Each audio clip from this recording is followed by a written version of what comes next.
Reliance Ambani గారి ఆస్తి 10,00,000 కోట్లు మెలకువలు. 10,00,000 కోట్లు గంటకి 1,00,000 కోట్లు చొప్పున 10 గంటల్లో 10,00,000 కోట్లు పోయినాయి అనుకుందాం. అప్పుడు ఏమవుతున్నాయన బేకారైపోతారు మెలకువలు. మరి నిద్రపోగానే ఆయనకి వేరే కంపెనీ ఉంది, అక్కడ గంటకి 50,00,000 కోట్ల ఆదాయం వచ్చింది. అక్కడ ఆనందించారు, ఇక్కడ పోయినందుకు బాధపడ్డారు. మరి నిద్రపోయిన తర్వాత మెలకువలో తాలూకు 10,00,000 కోట్లు నష్టమని కానీ, స్వప్నంలో 50,00,000 కోట్లు లాభం కానీ ఏ తలంపు లేదు కదా. మరి మరణించిన తర్వాత ఒక్క పైసా ఎవరూ తీసుకెళ్ళటం లేదు కదా.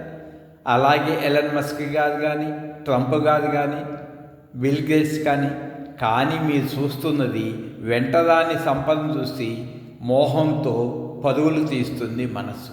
మనసును జయించిన వారికి ఈ ప్రపంచమంతా కూడా ₹1 విలువ చేయదు. ఇప్పుడు నా స్థితి అది.